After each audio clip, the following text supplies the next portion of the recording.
All right, everybody, how you doing? How you doing? This is the S. Anthony Says podcast. This is the S. Anthony Thomas. This is episode number 275 of the S. Anthony Says podcast. Hell to the low. How are you doing? Thanks for coming back. Thank you for everything, my friends. You know, I put out a tweet a little while ago, and it had the email address, talktossanthony@gmail.com for this program and for me. And I was wondering what people were going to actually send me on the email. Now, obviously, the first thing I got was a lot of people sending me stuff that had nothing to do with what this show is.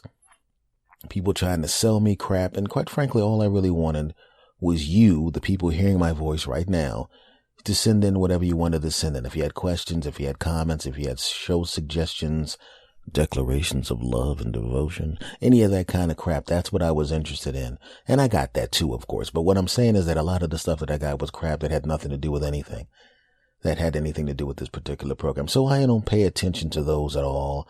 I just pay attention to the stuff sent by you, damn it. Now, first of all, don't get mad at me if I can't get back to people. Let me ask you a question. When you get a couple of some emails from people, how many of them can you actually return? Huh? Do you know how many email I get on a daily basis? Do you really think I have the time to return all of them? No. Would I do it if I could? Of course. But I can't. So please don't get mad at me if I can't get back to everybody. I just don't have the time. It was just like with 2 episodes ago where people were emailing me stuff about what bits they wanted me to put in the best of show.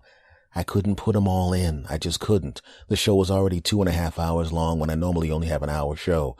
So at some point I just had to make some editorial choices and have to, okay, that's enough. But it's okay. Not a problem. Thank you for emailing me.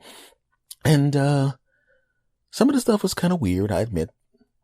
Some was wonderful things said by wonderful people like you. And some of them were pretty damn funny, and one of the most interesting ones I got was, someone sent me, and I'm not going to use names because I'm not going to use any of your names. Someone sent me, it was a YouTube video of a porn star rapping. And I'm watching this thing and, it was not good. And as someone who listens to the music, I would say this was really not good. It was a pretty lady. Of course, she's a porn star or whatever. And, if I saw her walking down the street, I'd think, hey, yum. But she was rapping and she's going through and singing the songs. And I'm listening to them going, it's not that good, but what the hell, at least she's trying. We all get better. We all, kind of suck at things in the beginning, not a problem. And I started listening to the lyrics and she's dropping N-bombs left and right. N-bomb, N-bomb, N-word, N-word. Niggas, them niggas. And I'm going, really? Really? You don't cringe at all when you hear that come out of your mouth? I cringe when I hear it. I don't want to hear that crap. Keep that crap to yourself. Right? But, and of course, in the comments underneath it, you hear all these people saying, well, she done had enough black dudes in her. She could say that if she want to, as many black dudes has been in there, and all of that kind of crap. But I'm telling you right now, no. As I've been in that situation where the overwhelming majority of the women that I've jumped on top of have been, African-American ladies. That's my preference. I dig that. But of course, I'm not an idiot. If I find somebody attractive and cool and they don't happen to be that, I'm going to jump on top of them. And one of the times I jumped on top of someone that wasn't of my particular ethnicity, she was a pretty white lady. She was older than I was. And, I was like 18, 19, 20, somewhere around there. And she was maybe 10, 12 years older than me. And she was really pretty. And she thought I was cute and funny. And boom, boom, jiggity, boom, da boom. She wanted me to boom, boom, jiggity, boom, da boom. And I was definitely wanting to boom, boom, jiggity, boom, da boom with her. So we're going off the whole thing and I'm dating her and she's one of those ladies that likes to and it makes sense. She's one of those people that wants to get to know you before she gets it on with you. And I respect that because it makes sense. You know what I'm saying?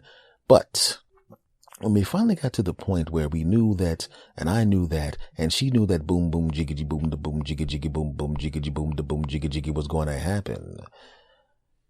Oh, actually, first of all, you ever seen those old Toyota commercials or whatever the name of the car, whatever the make and model of the car was, where they go, yeah, and the guy would jump up and click his heels and pump his fist in the air.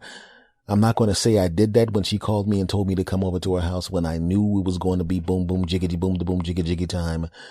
Okay, I did do that. I did jump up, click my heels, and pump my fist in the air. Actually, to be honest with you, every time I'm about to get it on with a woman I find really, really special, I jump up in the air, click my heels, and pump my fist in the air. Okay, I'll be honest with you. Anytime I have sex with any woman, I jump up and click my heels and pump my fist in the air.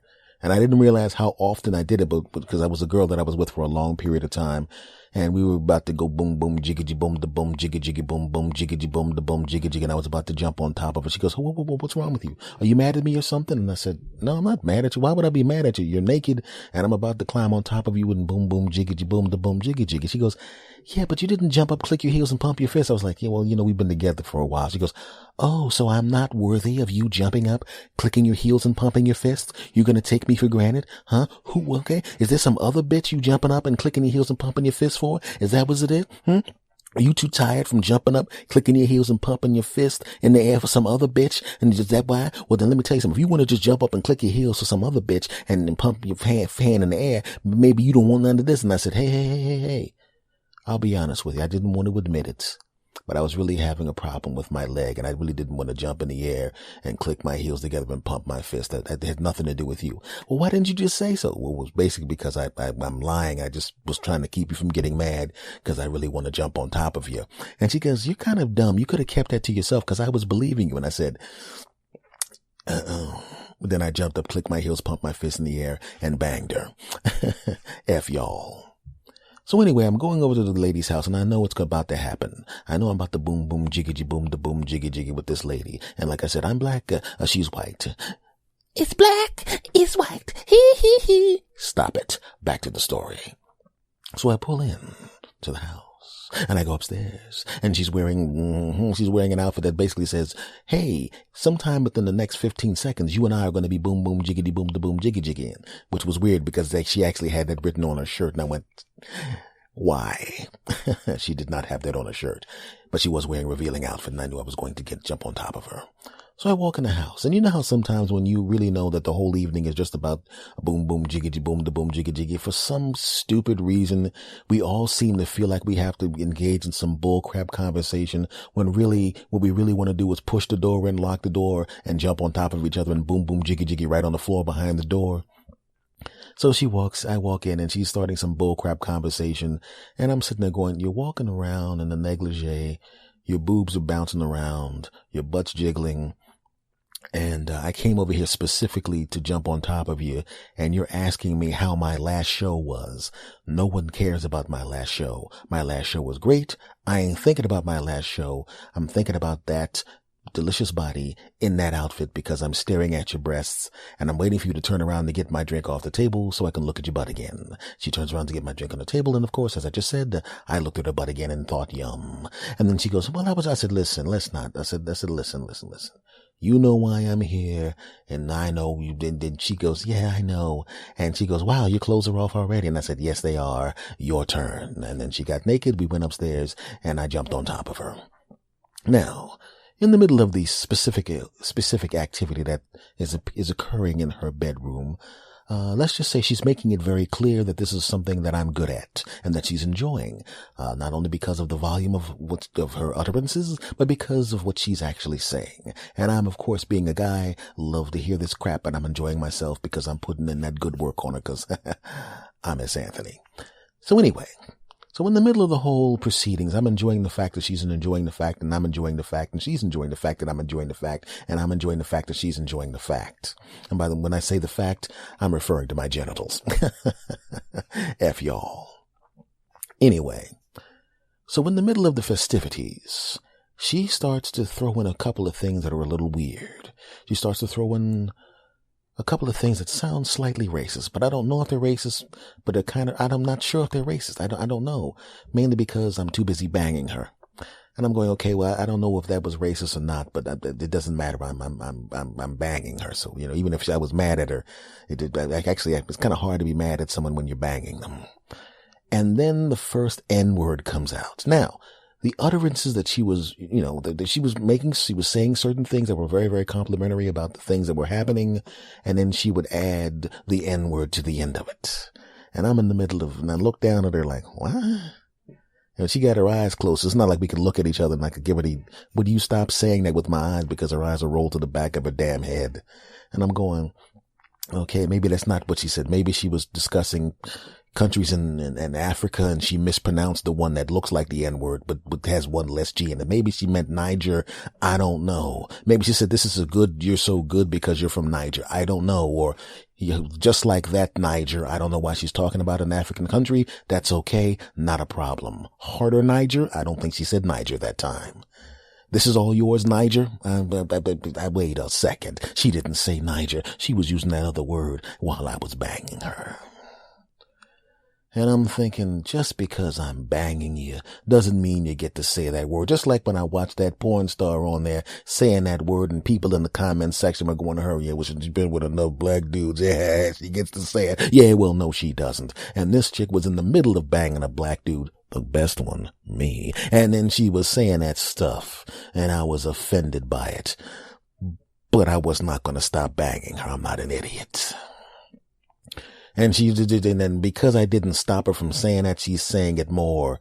And she's actually saying more N-words than actually other words. She's actually just chanting the word every time something happens. Okay. Let's just say every time the piston pushes some more oxygen into the engine, she says that word, and the piston is pushing oxygen into the engine really, really fast at this point. So she's saying it quickly, and then word, N-word. And I'm looking, that's it. You know how sometimes when you're a teenage kid and you're with someone extremely attractive, someone you want really, really badly, sometimes you do little mind games to make sure that festivities don't end quickly. Well, her chanting that at the same time kind of extended the thing, because the whole time I'm going, I want to finish this here, but I wish she would just shut the hell up saying this crap. And she keeps saying it and keeps saying it, and I finish the bang.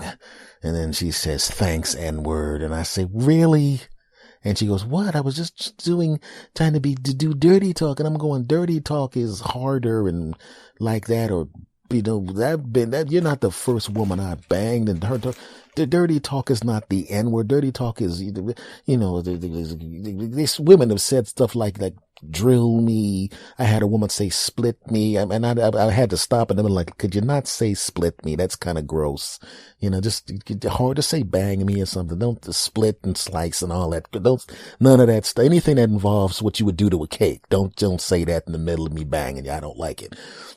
Unless it's something to do with frosting and cream filling. But no, that's gross. That's still, no, never mind.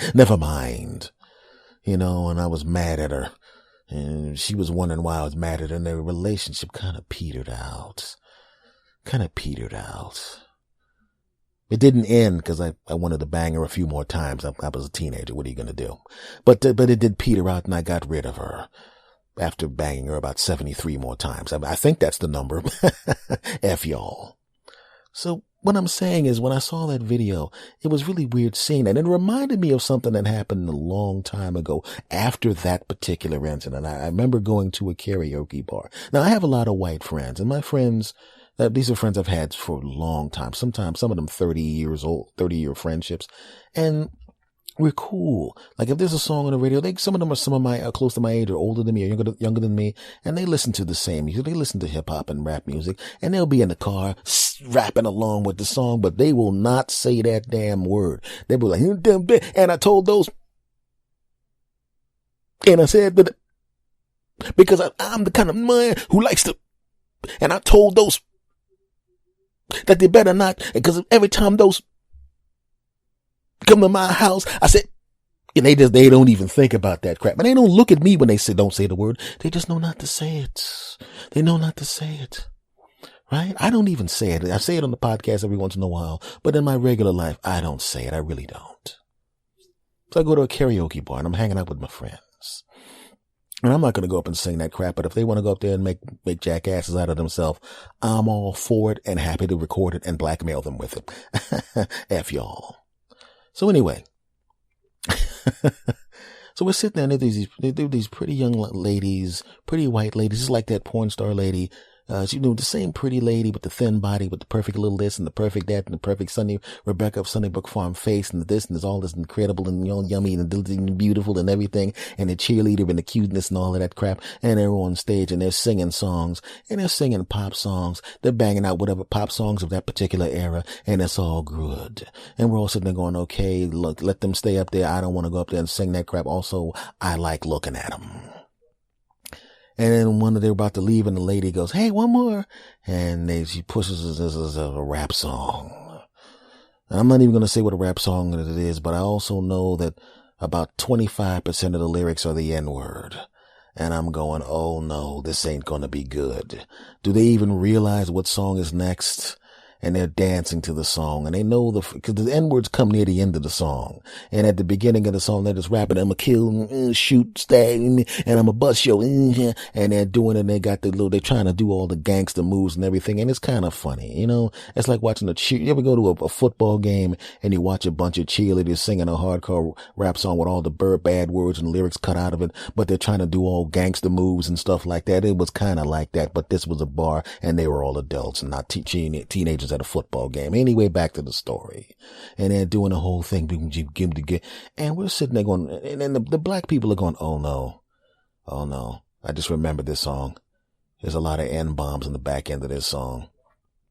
Are they going to sing the N-bombs? Right? And we're watching the other white folks in the room and they all know the song, but they're not really paying attention. But you could see by the tension in the room, and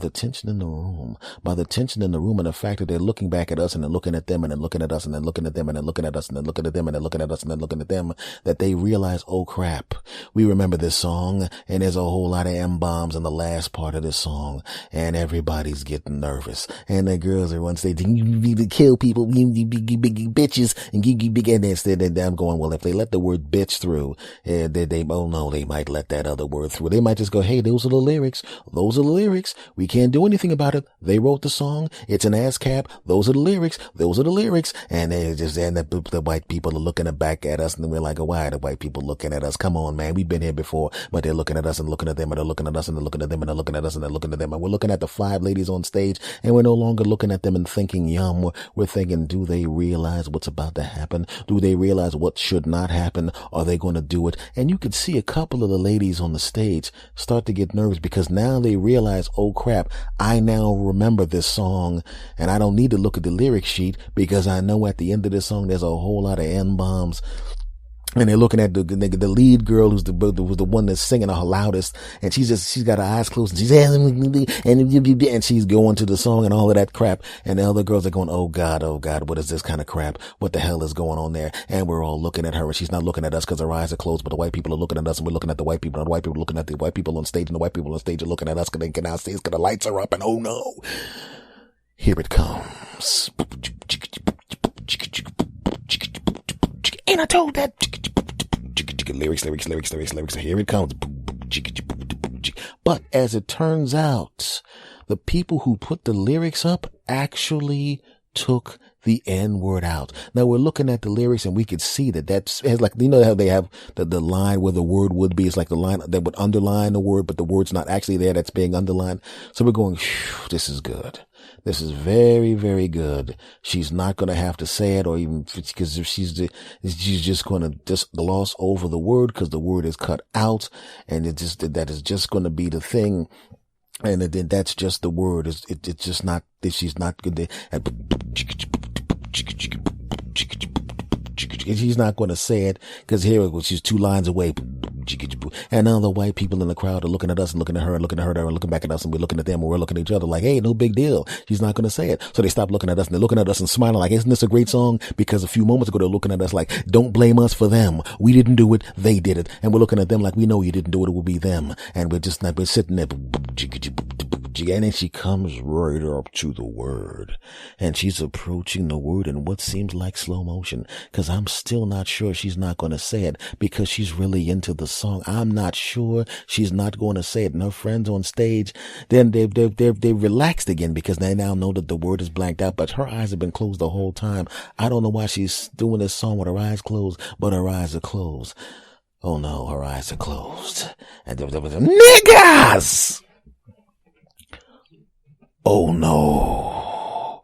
She said the word, and her eyes are still closed, and then the word comes up again. And even though on the karaoke sheet the word is blanked out, she's so into the song she doesn't realize that she's the only one that actually said the word, and the other girls on the stage didn't say the word, and they're waving, and a couple of them are elbowing her in the arm, and the white people are looking at us, and we're looking at them, and they're looking at them, and they're looking at us, and we're looking at them, and they're looking at us, and they're looking at us like we didn't do it, and we're looking at them like we know you didn't do it, and they're looking at us like please don't get angry, and we're looking at them, and we're not really angry, just uncomfortable, and the waitress is going, would you like a complimentary drink?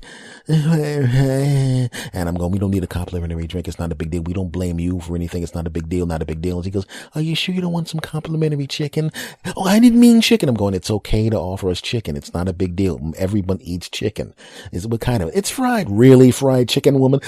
Just kidding, yes, we'd like that, and if it's complimentary, not a problem, but we'll pay for it, it's not your fault, you don't have to. And she's still on stage, niggas, and the other ladies are on stage going, what you making? And elbowing her, she's just, and she's probably thinking that they're jealous because she's so much better than them, and the white people are looking at us, and we're looking at them, and they're looking at us, and we're looking at them, and the white people are looking at us going, hey man, what are we gonna do? And we're looking at them, and I'm looking back at the waitress like, maybe I do want that chicken, damn it. And she comes back and gives us the chicken, and the lady, niggas! And she doesn't realize that everybody in the room had stopped dancing, and her friends who were now 5 on stage are now 4 on, 3 on, 2 on. She's on stage by her damn self, and her eyes are still closed, and her friends are sitting there nervously, and they're looking at us, and we're looking at them, and we're looking at us, and we're looking at them, and we're looking at us, and we're looking at them, and I'm looking at them, and I'm looking at them, and they're looking at me, and I'm looking at them, and she opens her eyes, and she has a look on her face like, wasn't that song great? And all she sees is a bunch of people looking at her horrified, and a bunch of black people in the back eating some free fried chicken. Yeah, that's right, we ate fried chicken. Shut up, F you all, you bastards. So all I'm saying is, look, if we just stop it, could we just, just stop it. If you're a porn star, just because you bang black dudes, that don't mean you get to rap the N-word. And just because you're an extremely attractive white woman with my junk in her, that doesn't, 74 times the first bang and then 73 more. And just because my junk was in you 74 times doesn't mean you get to say the N-word. All right. And just because you're on stage and you're singing karaoke does not mean you get to say the N-word. Okay. It does not, so don't say the N-word, damn it. It's just one of those weird things where you just sit there and you're in a situation where you're just completely uncomfortable and you don't know what to do. You just don't know what to do. I see that happen to celebrities sometimes. I remember, I'm not a celebrity, I'm just a dude, but I've done some interviews on some things, and I hate when you come on and you think you're doing a nice little soft interview and someone tries to drag you into some divisive topic. I remember seeing a video where Mike Tyson, this is an older YouTube video, where Mike Tyson was doing an interview about his one-man show. I don't remember what the one-man show was called, but I know it was a successful run and everybody liked it and all of that kind of crap. And he thinks he's doing like a local morning show and wherever he was. I don't remember what country he was in, but everybody was speaking English, so, who cares what country it was? It could have been here, could have been overseas, I don't know, but it was in English.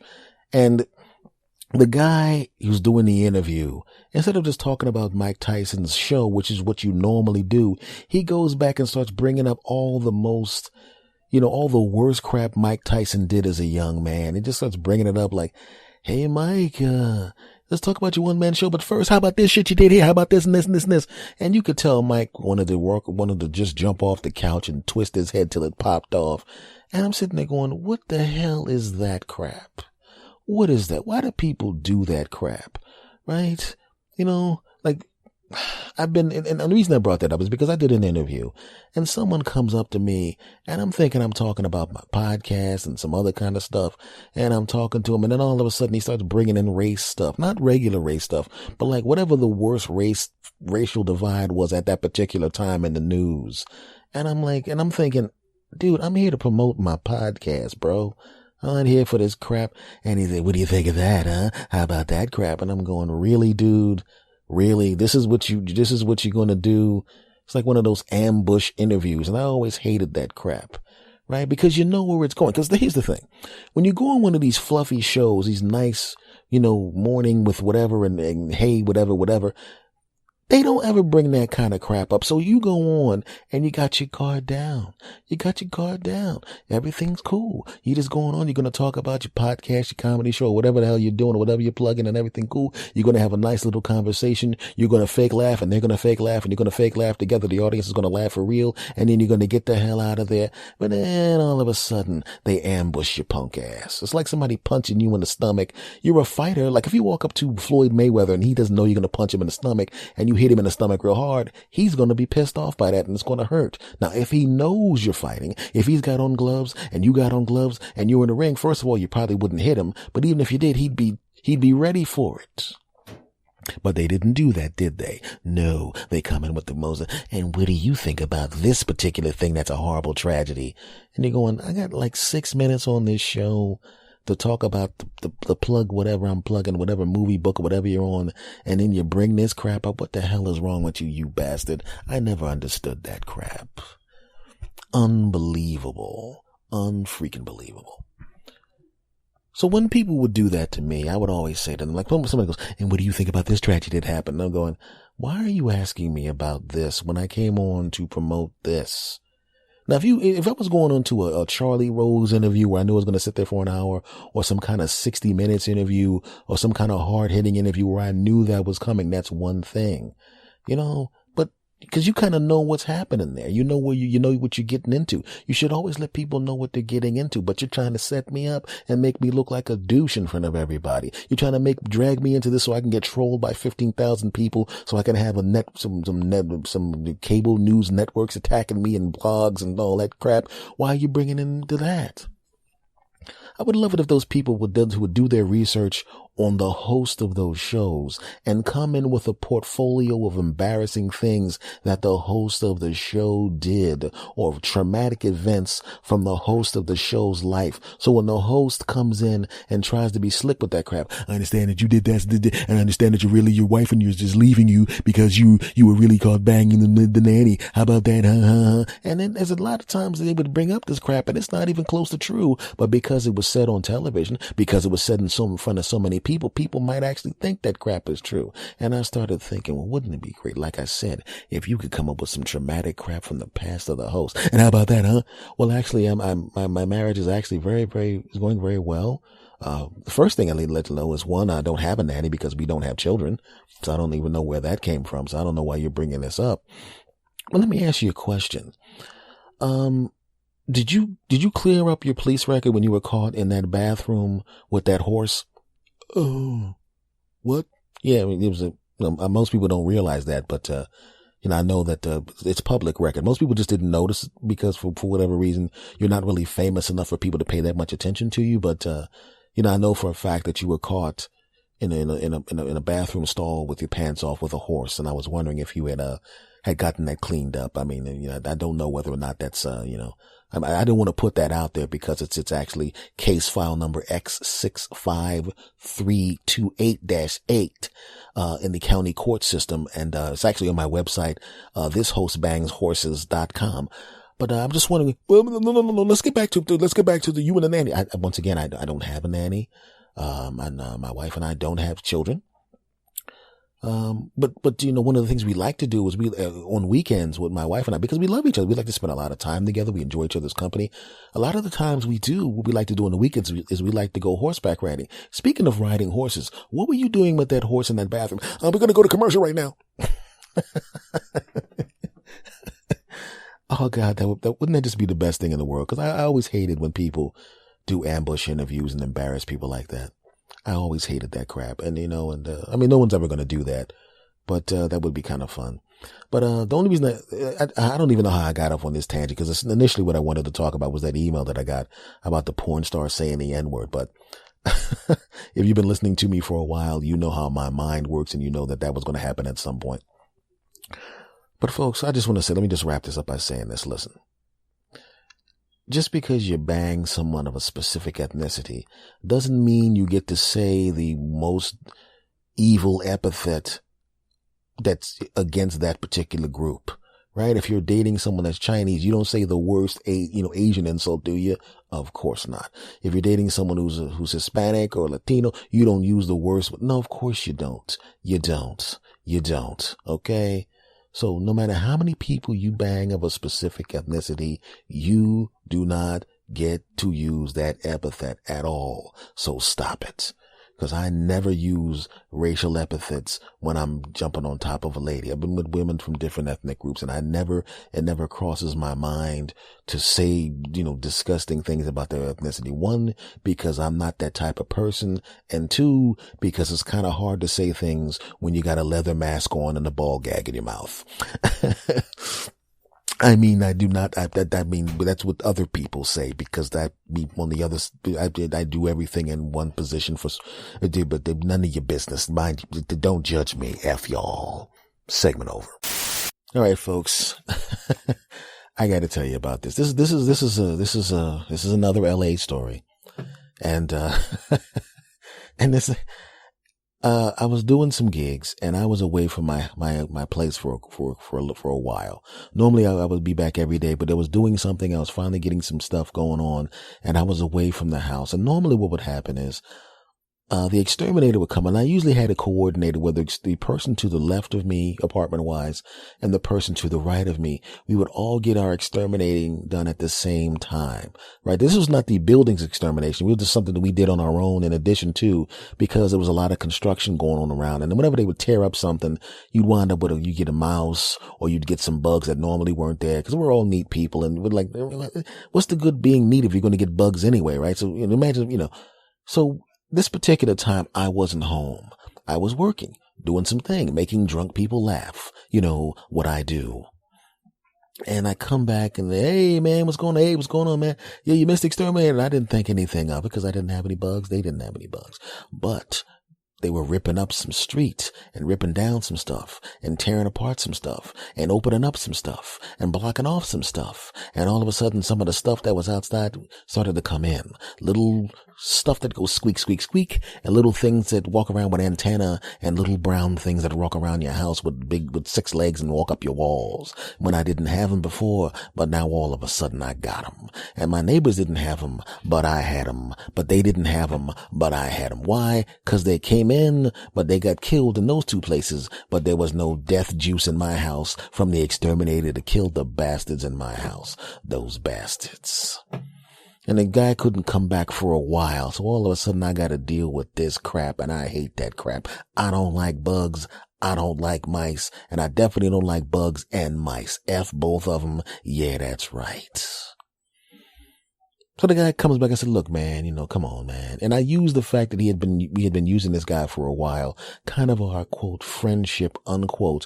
I used it to get him to come back. Now he had finished his day, but he had to go in the vicinity of where we were to go home. So he made it a point to come out of his way, go to where I am, come there. He was really cool. He did the spray, put down the death juice, and all of a sudden, no mice. Well, it was only 1 mouse. No mouse and no bugs. And I was like, yeah. So what started to happen is we became a little more friendly. We weren't like best buddies or anything like that, but we were friendly, very friendly. When he would come by, we would actually have conversations while he was working. When he was in the other people's houses, he would actually go through and just methodically go big spray, this, lift that, put the gel there, this, that, whoop, whoop, whoop, and walk the hell out doing his job. He would go to the other person, whip, and I'm sitting there going, he would actually go to the person on the left, skip mine, go to the person on the right, go and do theirs real quick, and then come into my house, and he would spray, and he would be real cool because he's having a pleasant conversation with yours truly. The other people never offered him anything to drink. I offered him something to drink. They never did. I did. They didn't. I did. So now he really likes me. Right? But what started to happen was, because he liked me so much, he started to take me for granted a little bit. And I started noticing that he was not as methodical about his job as he was with the other two people. People he didn't dislike or like. They were just clients. He went in, did the job, got the check, left. But when he came to my spot, all of a sudden, I was not getting the same level of service that the other two people were getting. And I'm thinking, what the hell is this? At first, I'm thinking, well, I don't have any bugs or any mice anymore because I finally caught him and we're cool. And I'm figuring maybe he's just doing maintenance because I didn't actually see what he was doing in my neighbor's houses. I just figured, well, since there's no bugs, he's probably just doing whatever. He's a professional. This is what he does for a living. Maybe he's just putting out what he needs to put down to assure that they don't come back. Obviously, if somebody comes and cleans your house, if it's really dirty, it's going to take a while to clean the house. But if you have a maid after the house is clean, when he or she comes in, well, he's just got to dust a couple of things. I've never had a maid, by the way. He or she got to come in and dust a couple of things, I guess, and, straighten up a couple of things and get the hell out of there because it's not really dirty. There's really nothing to do. They're just there to maintain the level of super cleanliness that you have already there. I'm thinking maybe that's what this bastard is doing. And I'm watching him. And I'm noticing every time he comes back, he does a little bit less. And I'm thinking, hey, maybe that's what it is. He comes in and checks some things, everything's not. And then I find out from my neighbors that he was doing exactly the same thing every single time with them. He would spray and put the gel and double gel and quadruple gel and all of that kind of stuff. He was doing all of that stuff for them, but none of that stuff for me. And all that stuff for them and none of that stuff for me. Now, it's hot in Los Angeles. It's very, very hot sometimes. Sometimes it's, it could be as high as 90, 95 degrees. It doesn't have the same humidity of my hometown, but it's 90 to 95 degrees. It's very, very hot. And they never offered him any kind of cold water or any kind of juices or something like that, but I always did. I was being nice to the person, and now I'm nice to the guy, and he's actually being better to them. Not as people. He wasn't as friendly to them, but he was doing the job more effectively to them. Because now, all of a sudden, when he started to leave, I started to see a reoccurrence of the bugs. And those two who would have told me didn't see a reoccurrence of the bugs. Why? Because they weren't friendly with him. They just expected him to do a job. They didn't even really talk to his ass. He came in, they just said, there you go, take care of it. They would go about what they were doing, and then when he was done, he would come find them, they'd give him a check, and he'd leave. He didn't even really remember the names sometimes, but he remembered my name. I'm the guy that gave him the juice. I'm the guy that did that crap. I'm the guy that was nice to his punk ass. And now he's giving me a half-assed job. That bastard. There was a part of me that wanted to call the office and said, listen, I don't think this guy's doing it good, but I don't want to mess with somebody's money. It's not like he's an exterminator because he's an eccentric millionaire, or exterminators make 200 grand a year or anything like that. He's just a working class Joe like I am. So I'm not going to mess with this guy's money. And it's not like he's been screwing over everybody and he's worthy of getting fired. I just want him to do a better job at my place. So I'm saying, don't you think you should spray that? And he would do what I asked him to do, because I remember the sequence of things he did when he was doing it accurately. And I would, as we're talking, ha ha ha, joke, ha ha, conversation, I would, and he started, he wasn't, when someone is annoyed a little bit, but don't want you to know they're annoyed, but you know they're annoyed, but they don't want you to know they're annoyed. And every time I actually was making him do his actual job, he looked at me like I was annoying him a little bit. Could you spray that? Oh, all right. I'm like, really? All right. I mean, you came here to spray. You have the spray. I'm asking you to spray, and you're giving me attitude. I didn't say that to him. I'm restraining myself. Didn't say it to him. I'm restraining myself. Hey, why don't you put a little letter over there? Well, I don't know. You did it last time. All right. I mean, I don't know if it's necessary, and I'm going, this guy, and I made him do the same stuff in my place that I found out that he did in their place and that he used to do in my place, and he goes away, and all of a sudden I don't get the really good goodbye, like, hey, good buddy, that he usually do. He just kind of walks out, see you next time, and he walks out. So now I got the job done effectively, but and then when he would come back at subsequent times, I'm getting attitude from this dude. Right? And he's like, it's like pulling teeth to get him to do the stuff that he should have been doing in the first place. This is how this bastard repays me for being nice to his punk ass and giving him juices and waters and crap like that. Where the other two people were like, look, jackass, get your punk ass in here, spray your crap and get your punk ass out. He's giving them good service and no attitude problem because I was nice to his punk ass. He gives me attitude, that bastard. So I'm thinking, I don't need this kind of crap. I'm going to do and I'm going to find me another exterminator, and I'm going to have the exterminator come to my spot and spray my spot on a different day. And I'm going to make sure that my exterminator sprays my spots on a day when before the other two, that way when they do theirs, I've already killed anything in my apartment. And then when they spray, it's just a barrier of death for the little bastards. And then I win, right? So the guy calls and he leaves a message and he cancels the appointment. Well, it's a little too far for me to come at this particular time, whereas before when he liked me, he went out of his way. Not a problem. Not a problem. That was the day I had cleared out to be there to let his punk ass in, and that was the day I decided, well, since you ain't gonna be here, jackass, you know what I'm gonna do? I'm gonna have another exterminator from another company that is highly regarded and thought of as professional. And this time I'm not gonna befriend the bastard. I'm just gonna let the bastard do his job, be my normal professional self. Well, he comes in, does his crap, and gets the hell out of there. That's what I'm gonna do. And he comes in and he goes, hey, what I'm gonna do? And then he goes, okay, do you have any problems, Mr. Thomas? Well, we did have this problem, this, that, and the other. Well, it looks like someone's been here before. Well, I had another company and he's spraying and we're talking. But this time I'm keeping really professional, because the last time I was super nice and over the top nice and super cool and super cordial and super friendly and funny and all of that crap. But the last bastard, he started to take me for granted. So this time I turned the funny down to like 5%. 5% means this guy's funny, but I better be on my P's and Q's and do my job. I was at that point. And he's out there and I just walk away and let him start doing his job. And I go into the other room and I'm on the phone ring. And I couldn't get to the phone in time. And I look and I play the message. Oh, Mr. Thomas, this is the jackass who didn't do his really job before. I'm a complete piece of shit bastard who took advantage of your friendship, and I canceled because I'm a complete dickhead. But guess what? I know that you're already there because you probably cleared out the day. So what I'm going to do is I'm almost there. I'm going to be there in a few minutes depending on traffic, and I'm going to try to get there and take care of and get the service done, even though I'm a complete douchebag who should have not taken your friendship for granted, and not the fact that I did a half-ass job and you could have easily got me either fired or got me in trouble at the work, and I didn't realize that I was being such a dude. Okay, he did not say any of that. He just said, I'm going to be there anyway. As it turns out, I can make it there. I'm going to try to get there. I'm coming kind of close, but there's a little bit of traffic. But he should have said the other stuff that I said. And now here, another phone call comes in. I'm almost there, Mr. Thomas. I just got to mix up these chemicals and I'll be right upstairs. And I'm trying to get this other guy the hell out of there. Luckily, the chemicals that the new guy was using didn't have any smell at all. No smell at all.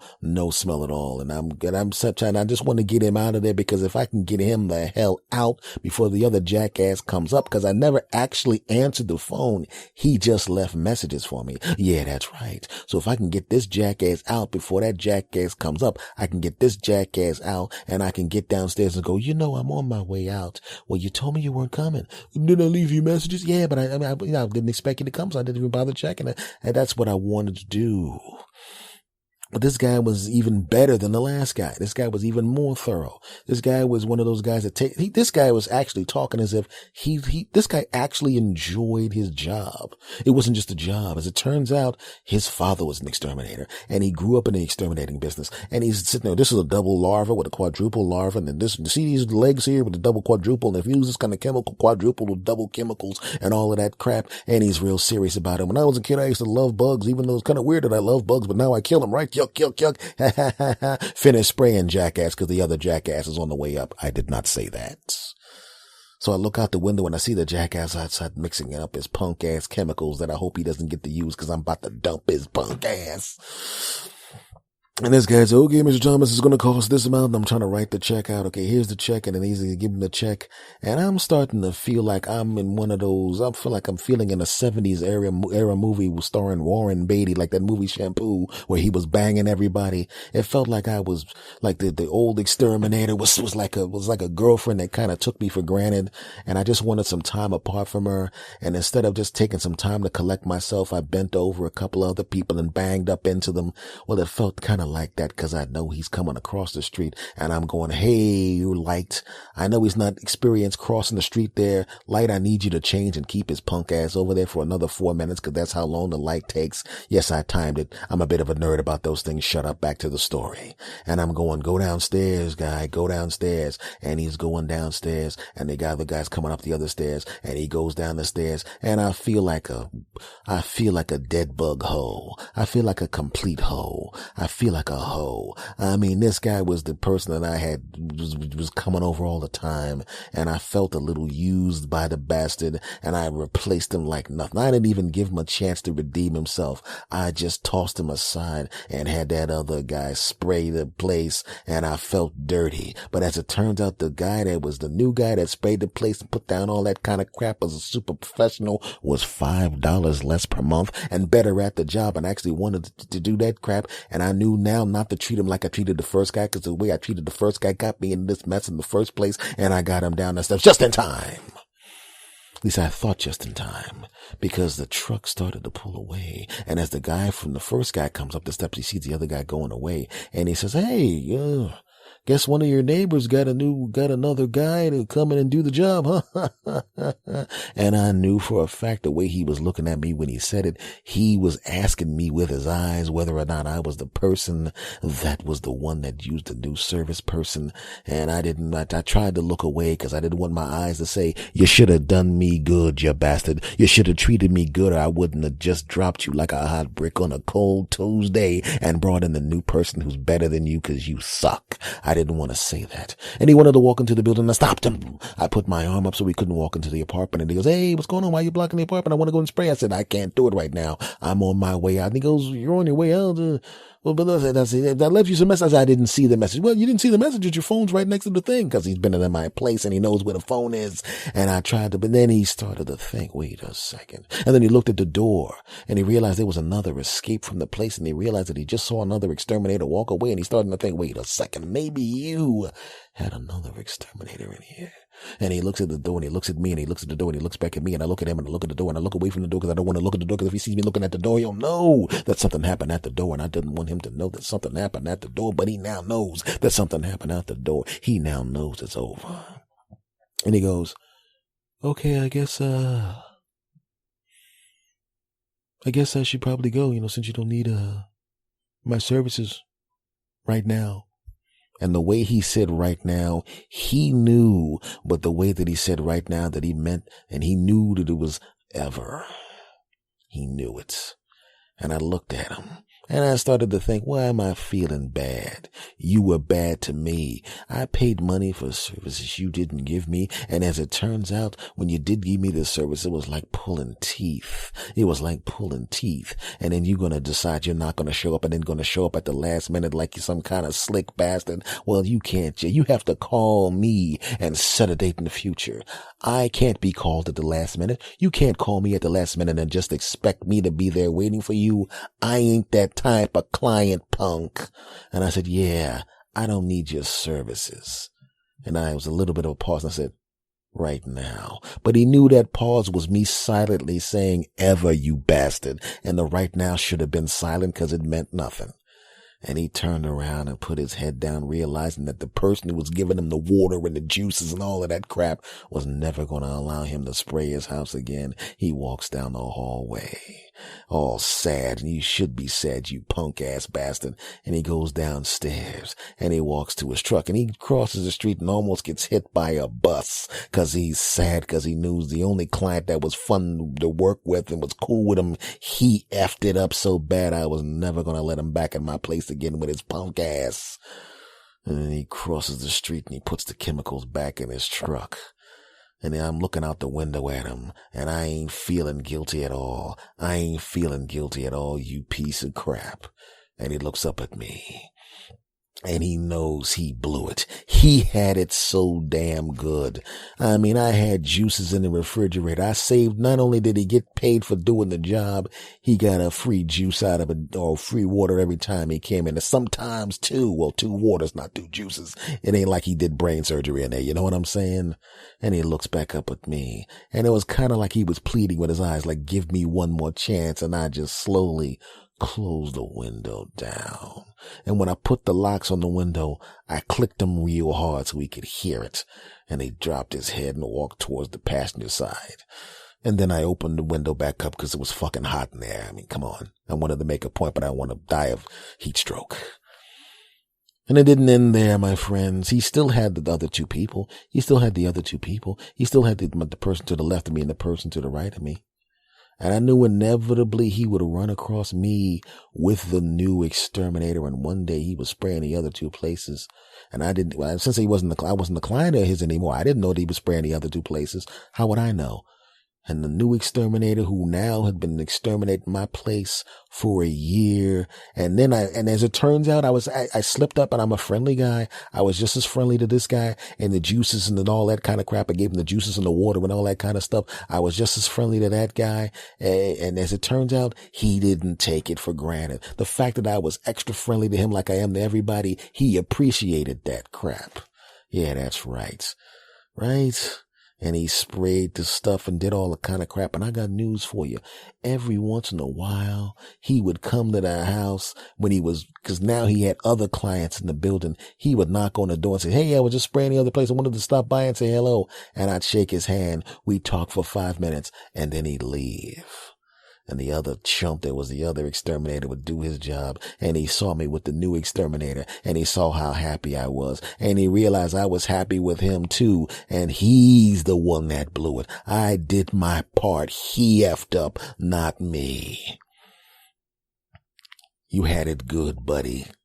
And for a while, like I said, when I tried to usher one out and hide I felt like a dead bug hoe, a person who's a hoe for people to kill bugs dead. But now I'm out in the open. I'm open with my relationship with my exterminator. Yeah, that's right. I even let him hang a sign on the door that said "exterminated by" and the name of the company. And buddy, you could have had that too.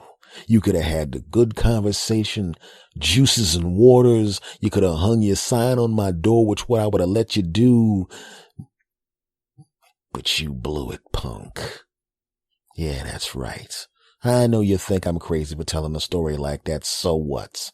But I just want to say this, as someone who works, I guess technically, even as a podcaster and as a comedian and stuff like that, I kind of work in the service industry. And before, when in my younger days, I worked behind the counters, I've done cash registers, I've managed locations, I've opened and closed storefronts, I've done all of that crap. I know what it's like to work with the public. And when people were really nice to me, I never took it for granted. I never took liberties with them because they were nice to me when I would do a less or a half-assed job or anything like that. I never did it. So I never expected someone else to do it to me. But as it turns out, you did. And guess what, punk? Very slowly, the new guy took over the whole building. And your punk ass not only lost me, you lost everybody. Granted, it was more important that you lost me because I was the best person there, punk. But that's just the way it works. And here's something else just to rub it in, ex-exterminator. Even when this dude was doing the whole building, well, it wasn't just him, it was his company. When his company was doing the whole building, they acknowledged me as the person that brought him in.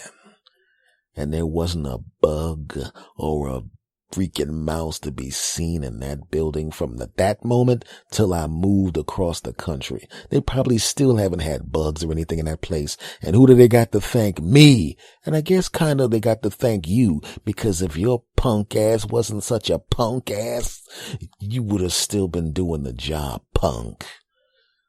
So those of you out there listening to me, my sass bastards that work in the industries like I used to, if somebody's extra nice to you, damn it, you better make sure you don't take them for granted, because 10 to 12 years later, they could have a popular podcast and do an entire segment trashing your punk ass. Yeah, I said it.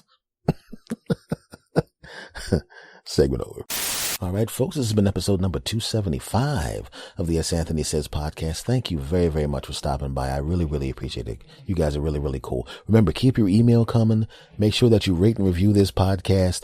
Tell as many friends as possible. If you like this podcast and you know people that you think will like this podcast, I would consider it a personal favor if you recommend the show, if you rate and review the show, and if you subscribe to the show. Once again, the podcast is at iTunes, iHeartRadio, Stitcher, TuneIn Radio. The home base is santhonysays.podbean.com, the Podcast Revolution Network. And I know, like I said, a lot of you use iOS devices. So obviously, of course, it's on iTunes. I probably already said that, but I'm saying it again because you keep asking me. So yes, this show is on iTunes for you that don't know. Subscribe. The Twitter for me is at S. Anthony Thomas. The Twitter for the show is at S. Anthony Says. The Instagram is S. Anthony Thomas. Yes, I'm on Snapchat. I don't use it that much, but I do have it in this S. Anthony Thomas 1. And, folks, once again, I really appreciate it, guys. You guys have been really, really cool with me. Really, really cool to me. Like I said, keep the email coming and keep recommending the show to people. Subscribe. And I will talk to you guys later. I'm going to say it, my goodbye refrain. I want you to say it with me because you normally do. And we're going to do it on the count of 3. Are you ready? Of course you are. 1, 2, 3. Wait a minute. Don't I normally count backwards? Or do I say 1, 2, 3? You normally go 1, 2, 3, dumbass. Wow. Almost got through a whole episode without your punk ass in it. Yeah, well, I'm here now, jackass. Well, the show's over. F you. 1, 2, 3. S. Anthony.